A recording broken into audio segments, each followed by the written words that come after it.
क्या यह एग्रीमेंट हिंदी चीनी भाई भाई एपिसोड 2 तो नहीं हो जाएगा? मैं ये इसलिए बोल रहा हूं कि चाउनलाई जब हिंदुस्तान आए थे 1960 में, तो उसके 2 साल बाद ही चाइना ने भारत पर आक्रमण कर दिया।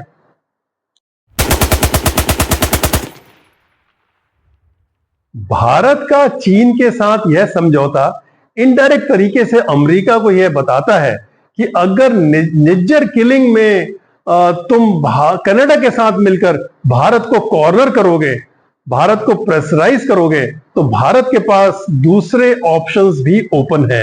भारत भी गैर मित्रों के साथ संधि करके अपनी देश की सुरक्षा, अपने हित में, अपने नेशनल इंटरेस्ट में बड़े डिसीजंस ले सकता है।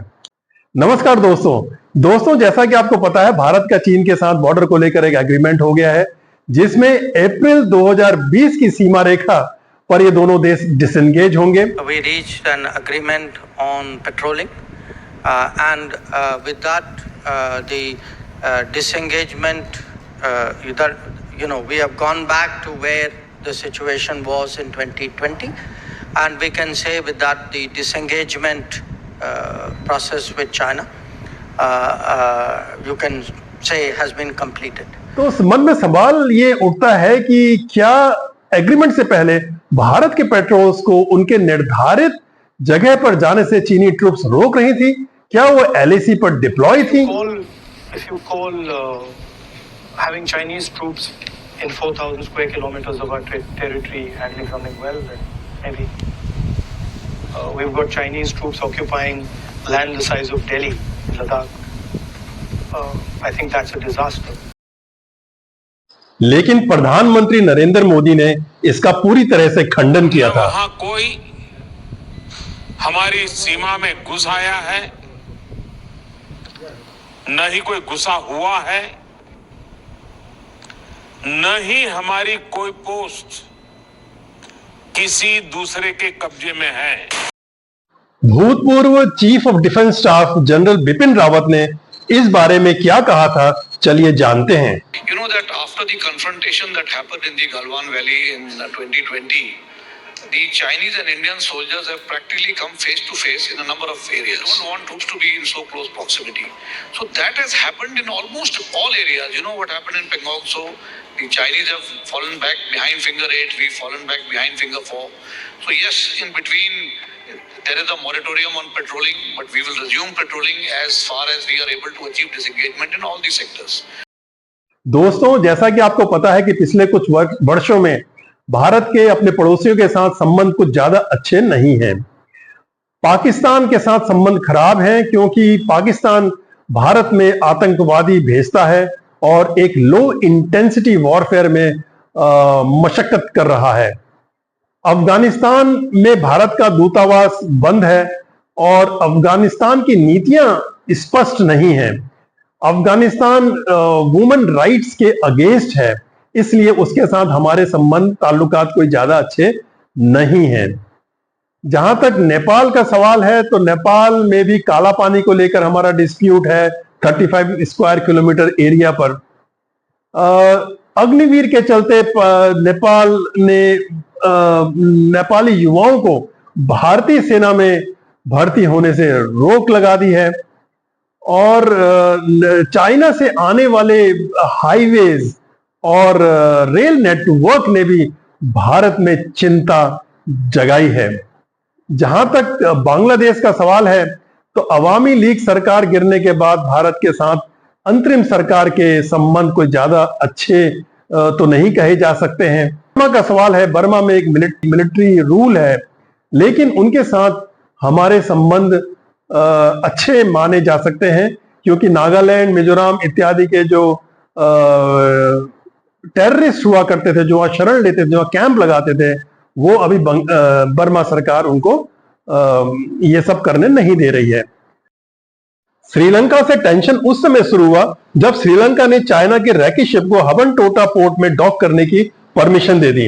वैसे तो पूरा का पूरा हबनटोटा पोर्ट उसने चाइना को डेवलप करने के लिए दे दिया है और बुरी तरह से चाइना के डेब्ट ट्रैप में फंस चुका है। प्रेसिडेंट राजपक्सा के इकोनॉमिक फेलियर के बाद भारत की मदद से श्रीलंका की इकोनॉमी में कुछ सुधार देखने को मिला है और हमारे संबंध बेहतर हुए हैं। अब इनके नए प्रेसिडेंट दिशा नायक क्या रुख तो समय के साथ ही पता लगेगा। और जहां तक मालदीव्स का सवाल है, तो मालदीव्स की नई सरकार ने भारत को अपने तेवर दिखाने शुरू किए। मालदीव्स के प्रेसिडेंट मोहम्मद मेजू ने अपनी पहली विदेश यात्रा चीन की करनी जरूरी समझी और भारत के एक छोटे से एयरफोर्स के डिटैचमेंट को वहां से हटने के लिए जिद पकड़ ली। आखिरकार इनको बात समझ में आई कि इनके आर्थिक विकास के लिए भारत कितना योगदान कर सकता है और अंत में प्रेसिडेंट मोहम्मद मेजू को भारत आना ही पड़ा और अब संबंधों में थोड़ा सुधार देखने को मिल रहा है। चीन के साथ संबंध तब बिगड़ गए जब 1959 में भारत ने दलाई लामा को शरण दी। चाइना ने मैकमहन लाइन को भी मानने से इनकार किया है और अरुणाचल प्रदेश और लद्दाख के कई क्षेत्रों पे अपना अधिकार जताया है, जिससे भारत और चीन के संबंध और बिगड़ते चले गए।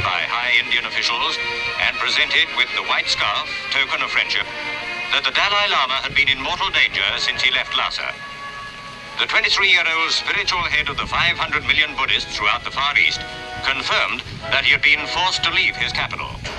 His mother sent her wearing dark glasses. Sister and other relatives had accompanied him from Lhasa.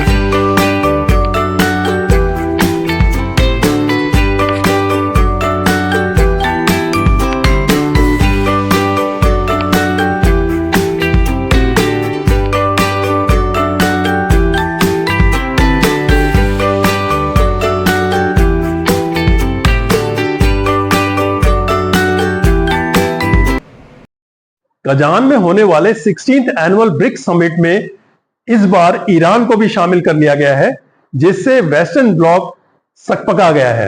Sparks Prime Minister Modi's second visit to Russia in 2024, following his trip to Moscow earlier in July to attend the 22nd India-Russia Annual Summit.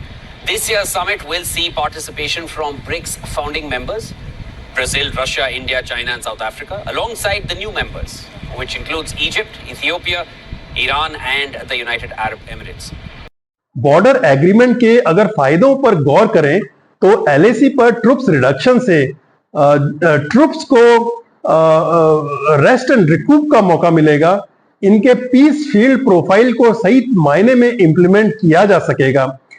Bharat सरकार का बहुत बड़ा खर्चा जो defence forces पर लद्दाख में हो रहा था, उसमें कटौती आएगी, उसमें कमी आएगी और इस पैसे को उद्योग में, डेवलपमेंट कार्यों में लगाया जा सकेगा। ट्रेड में बढ़ोतरी होगी क्योंकि जब बॉर्डर स्टेबल होते हैं, जब वॉर का थ्रेट कम होता है किसी कंट्री पर, तो फॉरेन इन्वेस्टमेंट आने लगता है। फाइनेंशियल ईयर 2023-24 में भारत का चीन के साथ ट्रेड $118.4 बिलियन था। उम्मीद है कि इस एग्रीमेंट के बाद यह ट्रेड और बढ़ेगा। आइए जानते हैं एलएसी और एलओसी में क्या फर्क होता है। Line of actual control LAC Bharat और चीन के बीच की सीमा रेखा है। यह एक अनडिमार्केटेड सीमा है जिसकी पेट्रोलिंग दोनों ही देश की सेनाएं करती रहती हैं। यह दोनों देशों की सेनाओं के बीच का डिफरेंस तकरीबन 50 से 100 किलोमीटर का होता है। जहां तक एलओसी का सवाल है, लाइन ऑफ कंट्रोल पाकिस्तान और इंडिया के बीच में जम्मू एंड कश्मीर की सीमा रेखा है, जिसमें eyeball to eyeball deployment होता है। यह डिमार्केटेड सीमा रेखा है। दोस्तों, अब अपने main topic Indo China border agreement पर वापस आते हैं। क्या यह एग्रीमेंट हिंदी चीनी भाई भाई एपिसोड 2 तो नहीं हो जाएगा? मैं ये इसलिए बोल रहा हूं कि चाओ एन लाई जब हिंदुस्तान आए थे 1960 में, तो उसके 2 साल बाद ही चाइना ने भारत पर आक्रमण कर दिया। New Delhi acts somewhat less than pleased by the visit of Red China's Premier Zhou Enlai. Demonstrators urge India's Prime Minister Nehru to take a firm stand toward Chinese violations of the Indian border. Nevertheless, as Zhou arrives, the official welcome has the customary friendly trimmings. Greeted at the airport by Nehru, Zhou grins and gives every indication of being overjoyed. He tries to minimize the border dispute, but Nehru terms it serious. The schedule calls for 6 days of private combat. मेरे वतन के लोगों, जरा आँख में भर लो पानी, जो शहीद हुए हैं उनकी जरा याद करो कुर्बानी।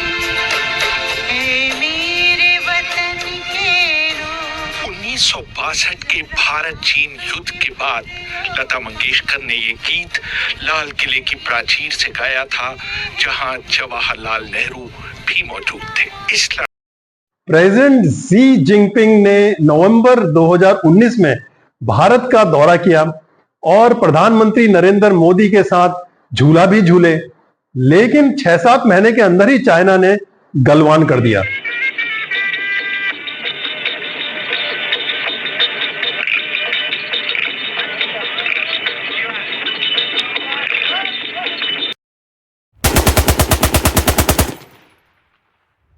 अब ये तो समय ही बताएगा कि चाइना अपनी डिप्लोमेसी में कितना सीरियस है और अब इंटरनेशनल रिलेशंस में वो कितना स्थिर है।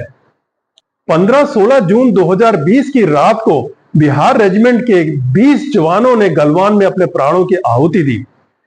चीन के सैनिकों ने रॉड में बार्ब वायर बांधकर लपेटकर घातक हमला किया था। चीन के हताहतों की संख्या का एग्जैक्ट नंबर ज्ञात नहीं है, क्योंकि कम्युनिस्ट कंट्री अपनी कैजुअलिटीज को गुप्त रखती हैं, लेकिन बाद में ऑस्ट्रेलियन मीडिया ने बताया था कि इनके 35 से 40 सैनिक इसमें मारे गए थे। यहाँ पर आप जो ये 3 सर्कल्स देख रहे हो, तो सबसे ऊपर वाला सर्कल गलवान वैली को दर्शाता है, बीच वाला सर्कल स्पंगुर सो है और सबसे नीचे वाला सर्कल पेंगोंग सो को दर्शा रहा है। The first deadly skirmish between India and China in over 5 decades. The clashes resulted in the loss of 20 lives of Indian Jawans from the 16th Bihar Regiment. Now, the Chinese also lost a number of soldiers, but as is the habit with the Chinese People's Liberation Army, it chose not to disclose the number of Chinese soldiers who ended up losing their lives.